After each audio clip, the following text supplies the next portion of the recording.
네, 정치권 소식 핵심 키워드로 짚어보는 시간입니다. 곽관용 국민의힘 남양주을 당협위원장, 김수민 시사평론가와 함께 정리해 보겠습니다.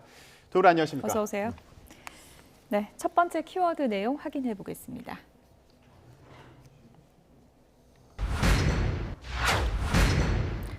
철부지 악당이다. 아니다. 이재명 후보는 대장동 악당이다.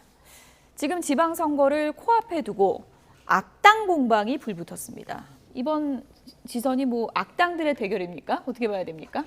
네, 그만큼 이제 대결이 격화되었다라고 예. 볼 수가 있겠고, 이번 대선, 그러니까 지방선거가 대선이 끝나고 나서 3개월이 지나서 치러지고 있지 않습니까?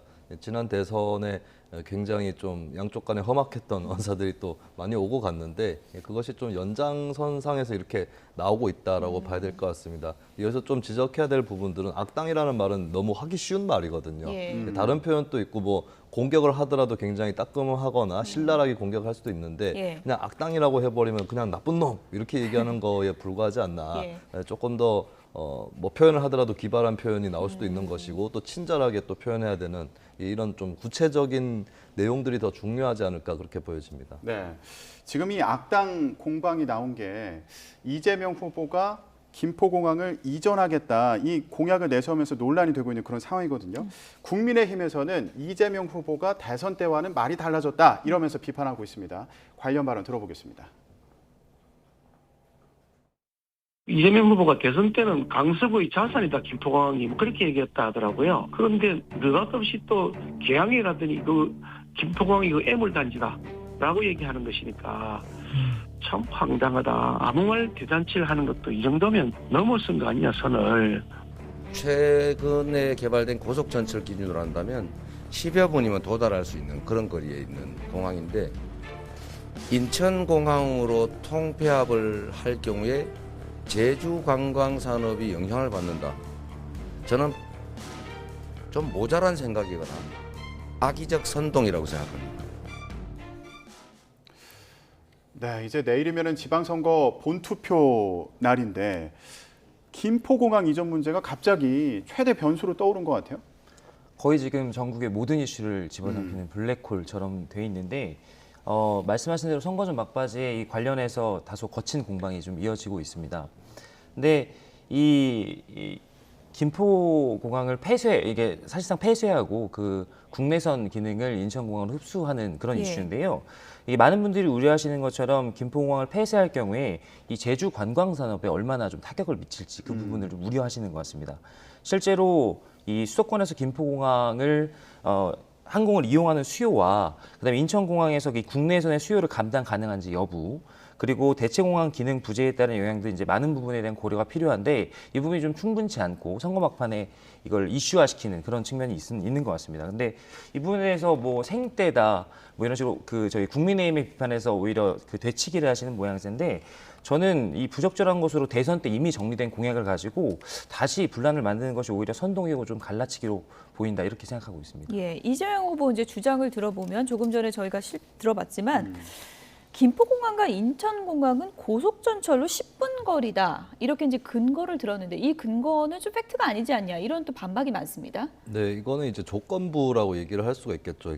그렇게 고속전철로 연결을 할 때 예. 가능한 속도라고 볼 수 있겠고, 그렇다면 그 연결도 추가적으로 된다라고 하는 게, 되어야 한다라고 하는 게 이쪽에 그리고 저 공약에 거리가 포함이. 직선 거리가 33.5km. 그렇습니다. 그러니까 직선 거리로만 치는 거기 때문에 예. 실제로 그 노선이 어떻게 깔리느냐에 따라서 또 변수가 생길 수 있겠고요. 그러니까 이재명 후보 입장에서는 추가적으로 대책을 마련해서 이렇게 이으면 된다라고 얘기를 할 수는 있을 겁니다. 예. 근데 지금 당장에 그것이 되고 있는 조건은 아니기 때문에 이 부분을 좀 면밀하게 살펴볼 필요는 있겠죠. 네, 그러니까 지금은 공항철도를 이용하는데 이건 고속철도가 아닌 거잖아요. 그렇습니다. 그렇기 예. 때문에 현재 있는 조건을 가지고 직접적으로 갈 때는 그 이재명 후보가 주장하는 그 속력이 나오지는 않는 것이죠. 다만 그렇다고 거짓말이라고 할 수는 없는 게, 추가 대책으로 그것이 이어진다면, 예. 그렇게 되면 이제 이재명 후보 말대로 조금 더 근접해서 가능해질 수는 있겠다라고 하는 건데, 그렇다면 이제 양쪽에서 그러면 그 고속전철을 어떻게 놓을 수 있을 거냐, 이걸 가지고 더 추가적으로 자세하게 논쟁을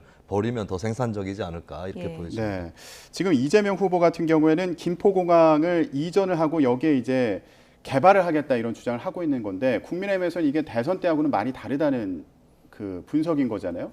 대선 때하고는 어떻게 지금 입장이 달라진 거예요? 대선 때는 이 부분을 그 민주당 내에서도 좀 검토를 했는데 아까 전에 말씀드렸던 그 인천공항에서 과연 국내선 그 항공 수요를 감당할 수 있겠느냐 여러 가지 측면들이 좀 부적절하다고 이미 판명이 됐고 그래서 철회를 한 공약인데 이 부분을 선거 막바지 다시 한번 꺼내온 거죠. 그래서 아무래도 당내에서도 의견들이 정리가 안 되는 그런 측면들이 있습니다. 예. 네. 근데 이제 궁금한 게요. 이재명 후보 같은 경우에는 이제 선거를 많이 치러본 중진급 이제 정치인이라고 할 수 있을 텐데, 근데 지금 김포공항 이전 문제 이 공약이 자신의 선거에 상당한 플러스가 된다 이렇게 계산을 한 걸까요? 어떻게 보십니까? 네, 그렇게 계산을 했을 수는 있습니다. 그러니까 인천시 계양을 지역이라고 했을 때는 공항 여파 때문에 고도 제한이라든지 이런 것들로 개발이 좀 묶여 있는 그런 지역이라고 볼 수 있겠고, 계양을 지역뿐만 아니라 다른 지역도 몇 군데 포함될 수 있습니다. 이제 양천구청장 후보 같은 경우도 국민의힘 후보 쪽에서도 김포공항 이전 얘기를 또 한 그런 예. 이력이 있는 거거든요. 그렇기 때문에 본인 지역의 어떤 선거에서는 특히 그 지역의 추가적인 개발을 원하는 민심 이런 것들이 분명히 있었을 테고 그것을 반영해서 뭐 송영길 서울시장 후보나 이재명 후보나 그것을 반영했을 거기 때문에 지역구 선거에서는 좀 플러스 효과를 이재명 후보가 노렸다. 라고 볼 수 있겠습니다. 네, 그러니까 이재명 후보가 대선 당시에는 공항을 이전하지 않더라도 이제 여기에 주택을 공급할 수 있는 그런 대책을 마련하겠다 이렇게 공약을 했던 상황인데 국민의힘에서는 이제 이거 말바꾸기다 이렇게 주장을 하고 있고요. 그러다 보니까 지금 일부에서 이런 얘기도 나오더라고요. 이재명 하나 살리려고 다 죽는 선거한다. 국민의힘 내부에서 이런 비판이 나오고 있습니다. 이거 무슨 의미인가요? 실제로 이 공약 관련해서 당내 의견이 정리되지 않는 측면도 있지만 자당의 다른 지역에 이제 출마한 후보들과도 이해관계 충돌이 좀 있습니다. 대표적으로 지금 서울과 경기 등 수도권에서도 좀 불만들이 나오고 있는데 당장 내일이 선거거든요. 근데 물론 이 스케일상 우리 이재명 후보께서 얘기하는 서부권 대개발이라는 것이 아주 거대하고 장기적인 플랜이긴 하지만 내일 선거라는 유권자 입장에서는 그 공항을 김포공항을 이용한 그 편의성이 더 마음에 와닿을 수 있거든요. 그런 부분에서 어떤 부정적인 영향을 미칠 것을 또 우려를 하고 있는 거고요. 실제로 그 관광 산업에 직격탄을 맞는 제주나 또 저희 부산 같은 지역들도 이 국내선 이용 불편에 따른 관광산업 타격을 우려를 하고 있고요. 그렇기 때문에 이 지역들에서 선거를 치르고 있는 이 민주당 내 후보들 같은 경우도 좀 이러지도 못하고 저러지도 못하는 그런 볼멘 상황이 지금 나타나고 있습니다. 이러지도 못하고 저러지도 못한다. 그런 의원들이 있다라는 이제 분석인데 조홍천 의원이 이재명 후보하고 상당히 가까운 정치인이기도 한데 이거 현실성이 없다 이렇게 또 비판하기도 했거든요. 네, 지난 대선 때도 민주당에서 김포공항 이전에 대해서 검토를 했고 또 특히 조홍천 의원의 경우는 국토교통위원회에서 간사를 지냈습니다. 국토교통 관련 공약에 대해서 민주당 내에서는 좀 이걸 조율하고 정리하는 역할을 맡았다고 볼 수 있는데 본인은 이제 반대한다라고 했고 이것은 어떻게 보면은 이제 조홍천 의원이 이재명 후보라든지 송영길 전 대표에 대해서 소신 발언을 했다라고 볼 수도 있겠지만 한편으로는 이제 이 문제가 과도하게 선거에서 쟁점화되어서 민주당한테 불리하게 작용하는 그것을 좀 차단하기 위한 그런 시도일 수도 있겠습니다. 어떻게 보면 이재명 후보와 가까운 의원이기 때문에 그런 효과가 더 커질 수도 있습니다. 그러니까 가까운 의원도 반대를 하고 있고 그래서 이 공약에 대해서 걱정을 하는 각지의 시민들에 대해서 너무 걱정을 하지 말라. 민주당 내에서도 이게 좌절될 수도 있다라고 하는 그런 신호를 조홍천 의원이 보내려고 한 것 같습니다. 근데 이미 이슈화는 된 거잖아요. 그렇습니다. 이미 이슈화가 됐고 지금 선거 막판에 쟁점으로 지금 부상이 된 건데 계양을 이외 다른 지역과의 플러스 마이너스를 놓고 보면 민주당의 득인가요, 실인가요? 일단 당내에서 조율이 안 된 공약을 꺼낸 게 아니냐라고 하는 것은 마이너스가 될 수 있는 부분이겠고요. 그리고 이제 경기도 같은 경우도 사실 김동연 후보가 성남에 있는 서울공항을 김포공항 쪽으로 이전하는 그런 공약을 내놨기 때문에 공약끼리도 좀 상충한다라고 하는 지적은 좀 피할 수는 없을 것 같습니다. 그리고 제주도 같은 경우가 또 민감하게 반응하고 있는 지역인데 근데 제주도 같은 경우는 추가적으로 하나 더 감안해야 될 것이 제주도 내에서는 관광객이 조금 축소되는 게 더 바람직하다는 여론도 분명히 있습니다. 현재 이제 섬이 너무 포화 상태에 있고 뭐 비근한 사례로는 이제 저기 필리핀의 보라카이 섬 같은 경우는 너무 많은 관광객으로 몸살을 앓다가 당시 두테르테 대통령이 섬을 폐쇄한 적도 있었거든요. 그래서 제주도에서도 심지어 관광객 총량제를 정하자 이런 여론도 있기 때문에 그래서 관광객이 뭐 대폭 줄어들어서 관광 산업 자체가 흔들리지 않는 이상은 조금 주는 거는 그렇게 상관은 없다. 이런 여론도 한편으로는 있습니다. 그래서 이제 이것을 뭐 어느 정도 민주당이 마이너스 효과는 있을 수 있겠지만 선거 판세를 뒤집을 정도인가 했을 때는 아직 좀 속단하기는 어려울 것 같습니다. 네. 오영훈 제주지사 후보 같은 경우는 이 공약을 좀 철회해달라고 요구를 한 그런 상황이기도 하잖아요. 당내에서 그런 논란이 계속되고 있는데 그러다 보니까 이번 지방선거가 이재명 후보에 대한 어떤 호불호를 평가하는 그런 투표가 되는 거 아니냐. 그리고 지금 뭐 이런 공약들이 다른 공약들을 다 덮는 거 아니냐. 이런 지적들도 나올 수밖에 없어 보여요. 그만큼 이 이재명 후보가 가진 상징성이 아주 크고 현재 민주당이 가진 가장 강력한 어떤 인적 자산이라고 볼 수 있겠습니다. 이재명 후보가 내세운 이 공약의 스케일 자체가 크기도 하고 워낙에 오래된 논란이기도 하니까 또 그런 측면이 있는데요. 말씀하신 대로 당내에서 의견들이 정리가 안 되고 또 당내의 다른 후보들과 공약이 상충한다는 면은 좀 크게 문제가 되는 것으로 보이고 이게 전국 선거에 영향이 없지 않을 것으로 저는 보고 있습니다. 당내에서도 지금 보면 그 선을 좀 긋고 있는 그 모양새인데요. 조홍천 의원 말씀하신 것대로 그 대도시는 이 대체공항을 만들고 있는 추세인데 이건 오히려 역행하는 것이다 이렇게 비판을 하고 있고 그다음에 김민석 총괄선대본부장 같은 경우도 이게 대선 당시 논의가 됐으나 적절치 않은 것으로 이미 정리가 됐다.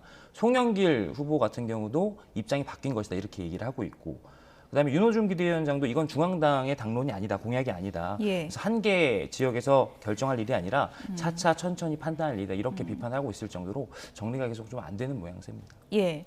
경기도지사 선거 얘기도 잠시 해보면 지금 뭐 몇백 표 차이로 갈릴 수 있다 이런 전망까지 나오고 있는 상황인데 김은혜 후보 같은 경우에는 지금 재산을 축소해서 공개했다는 그런 의혹이 일고 있더라고요. 일정 부분은 좀 인정한 건가요, 본인이? 네, 본인도 인정을 할 수밖에 없는 게 선관위에서도 이게 축소 신고한 것이다라고 판정을 내렸거든요. 예. 실제로 차이가 나고 있기 때문에 김은혜 후보 쪽에서는 실무자의 단순 실수다라고 해명을 하고 있지만 그래도 차이가 나는 것에 대해서 만약에 실수라고 한다 할지라도 좀 그 캠프가 무능한 것이 아니냐 이런 얘기가 나올 수 있고 또 다른 의심이 나오는 것은 좀 막을 수는 없을 것 같습니다.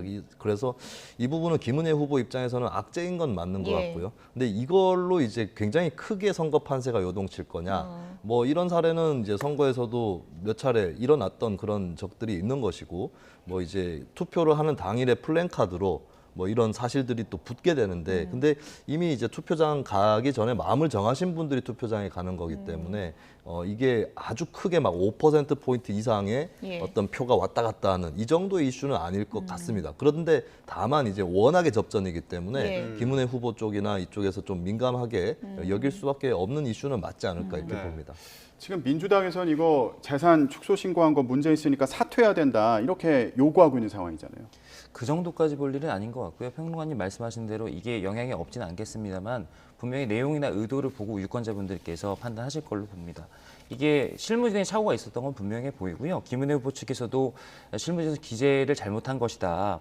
사과하고 더 철저히 임하겠다 이렇게 밝힌 만큼 빠르게 좀 사과를 한 모양새인데요. 근데 이게 보면은 금액 같은 걸 보면 정황상 의도적으로 어떤 의도를 가지고 이걸 속이려고 한 게 아니라 단순한 실수로 보이거든요. 그렇기 때문에 우리 경기도 유권자들께서 의도와 내용을 보고 판단하실 것이다 이렇게 보고요. 이게 어떤 의도적인 어떤 그런 거기 때문에 사퇴를 논할 만한 그런 사태냐 저는 그렇게 보지는 않고 있습니다. 예, 그렇게 사퇴할 만큼의 변수는 안 될 것이다라고 이제 보셨는데 워낙에 접전이기 때문에 이런 작은 변수들도 또 표심에는 어떤 영향이 미칠지 이제 내일이면 확인을 해볼 수 있을 것 같습니다. 이제 여야 모두 내일 최종 성적표를 받아야 될 텐데요. 먼저 민주당 얘기부터 해볼까요? 민주당 입장에서는 몇 개 정도를 차지했을 때 우리가 그래도 잘했다 이렇게 얘기할 수 있을까요? 일단 지난 대선의 지역별 개표 결과 예. 이것을 이번 지방선거 광역단체장 쪽에 대입을 해보면 17군데 광역단체 중에서 예. 10대 7, 국민의힘 10개, 민주당 7개 이렇게 나오거든요. 그러면 민주당 입장에서는 한 7개 정도를 가져가면 예. 선전했다. 아. 지난 대선에서 마이너스 되지 않았다. 이렇게 볼 수가 있을 것 같습니다. 그리고 5군데 이하인 경우는 이제 패배했다. 지난 대선 때 지지를 해줬던 유권자들도 다 잡지 못했다라고 하는 반성이 나올 것 같고 뭐 6개면 또 애매한 그런 상황으로 예. 갈 것 같습니다. 예를 들어 7개가 나오면 지도부가 총사퇴 안 하는 건가요? 저는 안 할 가능성이 좀 높지 아. 않을까. 일각에서는 7개 이하라고 하면 예. 사퇴해야 된다. 뭐 우상호 의원 또 그런 얘기를 했는데 근데 지난 대선에서 7개의 결과가 나왔기 때문에 예. 그걸 지켰다라고 하는 건 성과라고 볼 수 있거든요. 보통 지방선거 직후에 치러지는 대선은 여당의 기세가 높기 때문에 지난 대선 때 나타났던 그 민주당 쪽의 득표를 다 지키기가 대단히 어려운 선거일 수 있는데 그래도 7개라고 했을 때는 예. 상당히 선방했다라고 볼 수가 있겠죠. 네. 예. 근데 만약에 비대위가 총사퇴를 하게 되면 뭐 전당대회를 빨리 치르는 겁니까? 지도부가 뭐 어떻게 새로 구성이 되는 거예요? 아마 이제 비대위가 사퇴했는데 또 거기다가 비대위를 세우고 이런 것은 좀 힘들어 보이고요. 그렇기 때문에 뭐 여름이 됐든 이 정도 시즌에 지방선거 끝나고 나서 곧바로 전당대회 준비에 들어가야 될 겁니다. 물론 그 사이에 잠깐의 단기적인 비대위가 설 수는 있는데 그것은 아마도 뭐 박홍근 원내대표라든지 기존의 당직자들 중심으로 서게 될 것 같고 이거는 이제 민주당이 새로 지도부를 뽑는다는 전제에서 말씀을 드리는 건데 만약에 그렇게 되면 이제 비대위보다는 전당대회를 통해서 새로운 지도부를 선출을 하겠죠. 네. 이번 지방선거 결과에 따라서 민주당의 분위기도 어떻게 바뀔지 궁금한 상황인데 그렇다면 국민의힘 같은 경우에는 몇 석을 좀 기준으로 삼아봐야 되겠습니까? 전체 17개 그 광역 지자체 중에서 일단은 한 9개 지역 정도를 저희가 보수적으로 잡았을 때 승리할 수 있는 지역으로 지금 판단하고 있고요.